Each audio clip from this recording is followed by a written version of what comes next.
You're sitting in the kitchen, phone face down on the table, but your hand keeps wanting to reach for it. 3 hours now, seen since 10 in the morning, and now it's 1 in the afternoon. You type another message, delete it. Type again, longer this time, more careful, as if choosing the right words, the right sentence, will finally make the other person understand you. Have you ever stopped and asked yourself, what am I even doing? That's not weakness, at least not the way people like to label it. It's a wound that is deeply human. After all these years of living, we still crave to be seen, to be told we weren't wrong. But there's a kind of person who no longer does this, not because they've stopped hurting, but because they've paid a price steep enough to learn this. No explanation ever heals a wound inflicted by someone who never intended to understand in the first place. Marcus Aurelius didn't write his journal for anyone else to read. He wrote it for himself, in the cold nights of the camp, reminding himself not to waste what remains of his life speculating about what others think of him. At the age he was, then the age many of us are standing at right now, he understood something that perhaps you, too, are slowly coming to realize. Perhaps that is exactly where our story begins today. If these words just made you pause for a second, made you remember a specific face, a specific message, leave a word in the comments below. I understand. Sometimes, knowing you're not the only one who's ever stood in that kitchen is its own form of healing. Part 1. Your absence speaks louder than every word you ever said. Think back to someone who once had you texting non-stop, maybe an ex-partner, a child in the middle of a sulk, a close friend who suddenly grew distant. You called, no answer. You texted, no reply. And a part of you, the part that's grown used to having to try in order to be loved, starts to panic. But what would happen if, this time, you didn't send that fourth message? Epictetus was a slave before he became one of the greatest philosophers of his time. He understood the cost of having no control over your own life better than almost anyone. He said, "The more we cling to what lies outside our control, the more we lose ourselves." Every extra message you send is another way of telling the universe, my peace depends on whether this person responds. And that is no longer love, it's a prison you built for yourself, brick by brick, out of every unanswered line. Perhaps the most painful part isn't their silence. It's the moment you realize you'd been waiting, hoping, making yourself smaller for something that was never worth what you gave up for it. But then, when you truly stop, not out of resentment, but because you have nothing left to give, something shifts. Their phone lights up, and your name isn't on it anymore. For the first time in a long time, and in that empty space, they begin to feel something your constant presence never once made them notice. You used to be there, and now you're not. Part 2. In stillness, the truth rings louder than any advice. When the heart is wounded, most of our first instinct is to run and find someone to talk to. Call our daughter, call the best friend we've had since high school, tell the story from the beginning, ask again and again, was I wrong? Should I have done something different? But have you ever stopped to ask whether the real answer actually lies out there at all? Marcus Aurelius wrote that if something external causes us suffering, the pain doesn't come from the thing itself, but from our judgment of it, and that judgment we always have the power to change. This isn't advice to bury your feelings, quite the opposite. It's an invitation to step into a stillness deep enough to hear the voice that's truly inside you, the voice buried under hundreds of phone calls, hundreds of other people's opinions. Because when the mind stops making noise, truths like these finally have room to surface. Maybe I've known for a long time, I just wasn't ready to admit it. Maybe I'm not angry that they left. I'm angry that I stayed too long. The Stoic does not make decisions while shaking with rage or shattered by grief, not because he is cold, but because he understands that an emotion that erupts in the middle of the night is not truth. It's only a wave. And truth needs a long enough silence to rise up from beneath the surface. Part 3. Begging for an explanation is sometimes an act of betraying yourself. Which of us has never longed for that final conversation? The call where every misunderstanding gets untangled, where the other person finally says, "I'm sorry. You were right." We picture that scene night after night, like a film we can't turn off. But if that person truly valued you, would you have to beg for it? Epictetus has a line that's very short, almost like a gentle slap. Don't explain your philosophy, live it. It sounds like advice about ethics, but it strikes right at our craving to be vindicated.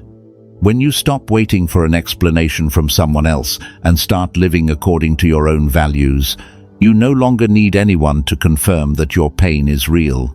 It is real. You know that, whether they ever say it or not. The familiar cycle usually goes like this. They hurt you. You demand an answer. They respond with silence or half-hearted words. You hurt even more, feel even smaller. And the cycle keeps turning, year after year, until one day you're exhausted enough to realize closure isn't something someone else hands you. It's something you give yourself, in the very moment you choose to let go and walk away quietly. Perhaps what you need isn't a perfect explanation.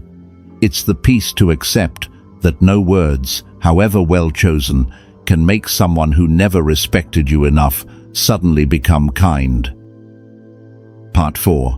Silence exposes what words try to hide. Words can be carefully chosen, a beautifully worded apology, a promise that sounds utterly sincere. But can actions ever lie? Seneca spent his whole life observing people under the pressure of power, of loss, of the things they couldn't control. He believed that how a person behaves when no one is paying attention to them anymore is who they truly are, not the carefully crafted apology, not the gift sent along with a note of regret. But what they do when they think you've already let go. When you stop speaking, a space opens up, and in that space, the other person is forced to reveal who they really are. Someone who genuinely loves you will reach out, sincerely, without waiting for you to speak first. Someone who only ever took advantage of your patience will vanish without a trace, because they never truly valued you to begin with. You don't need to test anyone. Just withdraw the words you'd usually say and watch. What you see may make your heart tighten, but it's the truth, and a painful truth will always be worth more than a comforting illusion kept alive by explanations that never end. Part 5. Not explaining yourself is the highest form of confidence. Why do we crave so badly to prove we're not the person someone thinks we are? Is it because we fear being misunderstood, or because, deep down, we still don't quite believe in our own worth? Marcus Aurelius reminded himself not to waste what remains of his life speculating about what others think, unless doing so brings real benefit to both sides. Sit with that for a moment.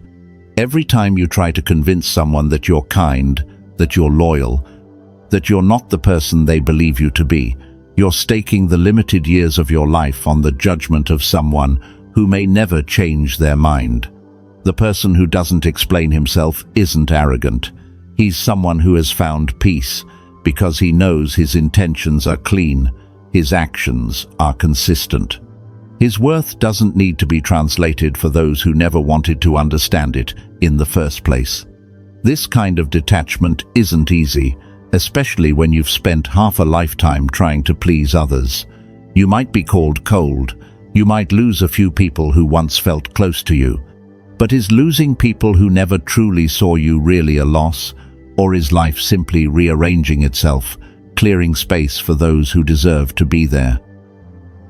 Part 6. Detachment in silence is the lesson you leave behind.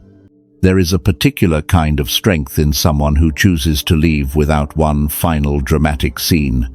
No slamming door, no long message listing every wound, just a quiet closing and a walking away.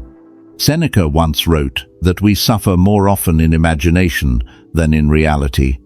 That line explains exactly what happens when you choose to leave in silence.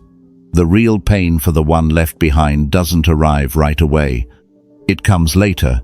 In the nights they keep replaying the moment you stopped texting, wondering what they did wrong, wondering why, this time, you didn't come back the way you always had before.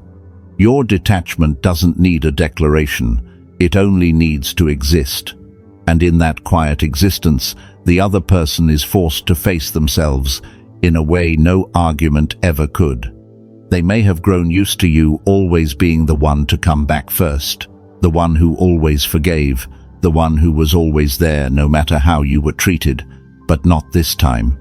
And the exact moment they realize they no longer have access to you, that is when the lesson begins. If they learn nothing from it, that's all right too. That lesson, after all, was never meant for them. It was meant for you. You don't have to chase anyone to prove you're worthy of being loved. You don't have to beg to remain in the life of someone who no longer wants to hold on to you. You don't have to explain, don't have to raise your voice, don't have to fight to be heard. Stoicism has never taught us to become cold. It teaches us clarity, that some storms need no explaining to people who have never once stepped outside to feel them. There will be nights when your emotions push you to pick up the phone, type out a message, try one last time. But on those nights, remember this: what matters isn't winning an argument or having someone confirm you were right. What matters is that you kept yourself intact, whole, in silence. Because sometimes the final verdict needs no words at all. It only needs your silence, steady, unapologetic, and entirely your own. If the Stoic path is where you come on the nights you need a voice calmer than the noise in your own head, stay. Hit follow, because maybe next week you'll need a reminder like this one again. And we'll be here, with you.